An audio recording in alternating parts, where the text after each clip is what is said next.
ఎన్ఎన్టీఎన్ news కి స్వాగతం। ఆదిలాబాద్ జిల్లా ఇచ్చోడ మండలం షార్ప్ గార్డెన్ లో బోధ్ నియోజకవర్గం కాంగ్రెస్ పార్టీ కార్యకర్తల విస్తృత స్థాయి సమావేశం ఏర్పాటులో పాల్గొన్న మంత్రి Seethakka, Khanapur MLA Vedma Bojju, Congress party MP అభ్యర్థి ఆత్రం సుగుణ, నియోజకవర్గం ఇన్ఛార్జ్ ఆడే గజేందర్, పార్టీ శ్రేణులు, నియోజకవర్గంలోని వివిధ మండలాల నుండి పెద్ద ఎత్తున బీఆర్ఎస్ బీజేపీ కార్యకర్తలను కాంగ్రెస్ పార్టీలోకి ఆహ్వానిస్తూ మంత్రి సీతక్క ఆధ్వర్యంలో కాంగ్రెస్ కండువాలు కప్పి పార్టీలోకి ఆహ్వానించారు।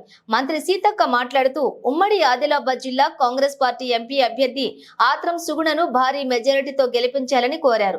ఆత్రం సుగుణ ఎంపీగా గెలిచి ఆదిలాబాద్ జిల్లా ఇన్ఛార్జిగా బోధ్ నియోజకవర్గంలోని అభివృద్ధి కార్యక్రమాలలో భాగంగా బోధ్ ను రెవెన్యూ డివిజన్ గా తీసుకువస్తామని, కుఫ్టీ ప్రాజెక్టు బోధ్ లో, డిగ్రీ కాలేజ్ బోధ్ లో ఫైర్ స్టేషన్ మంజూరు చేపిస్తామని, ఇంకా ఎన్నో అభివృద్ధి కార్యక్రమాలను కూడా నిర్వహించి ఆదిలాబాద్ జిల్లాను అభివృద్ధి జిల్లాగా తీర్చిదిద్దుతామని మంత్రి సీతక్క అన్నారు।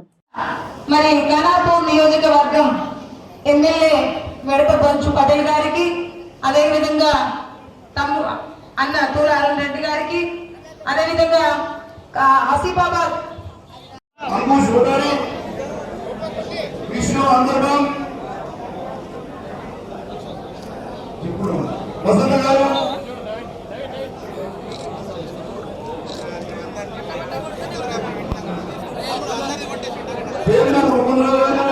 కాబట్టి ముఖ్యంగా కుఫ్టీ ప్రాజెక్ట్ ఆదిలాబాద్ అంటేనే మరి పదే పదే మనం అనుకునేది వెనుకబాటు।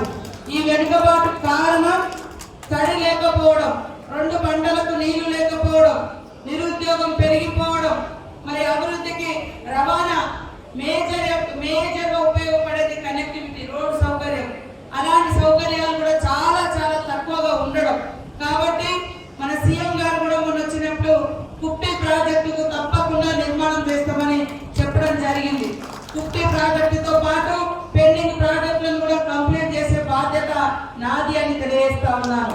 అదే విధంగా రెవెన్యూ డివిజన్, రెవెన్యూ డివిజన్ మార్చాలని మీరు ఎప్పటి నుంచో కంటున్న కళ త్వరలోనే నిజమైతుందని కూడా ఈ సందర్భంగా తెలియజేస్తా ఉన్నాను।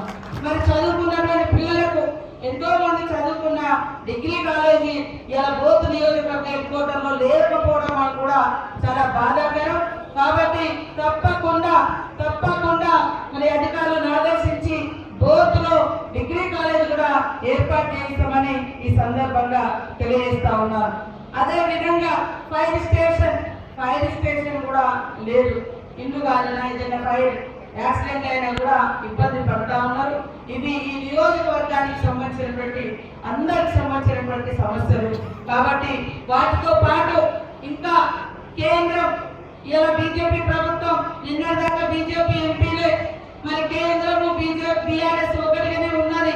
వాళ్ళ హయాంలో రోడ్లకు పర్మిషన్ రాలేదు, పోడు భూముల సమస్యలు ఎక్కడెక్కడనే ఉన్నాయి, బోరు సమస్యలు ఎక్కడెక్కడనే ఉన్నాయి। వాటన్నిటికి కూడా తొందరలోనే పూర్తి స్థాయి పరిష్కారం చూపించి కాంగ్రెస్ అధికారులకు కూడా ఒకటే తెలియజేస్తా ఉన్నాను। కాంగ్రెస్ గవర్నమెంట్ అటవీ హక్కుల చట్టం ఇచ్చింది, కాంగ్రెస్ కేంద్రంలో ఉన్నప్పుడు పేదల కోసం ఆలోచించింది। భూముల పట్టాలతో పాటు ప్రతి ఊరికి రోడ్డు కానీ, ఇందిర జలప్రభ కింద మరి బోర్లు కానీ, ఇట్లాంటి కరెంటు లైన్లు కానీ, ప్రాజెక్టులు కానీ కట్టించింది।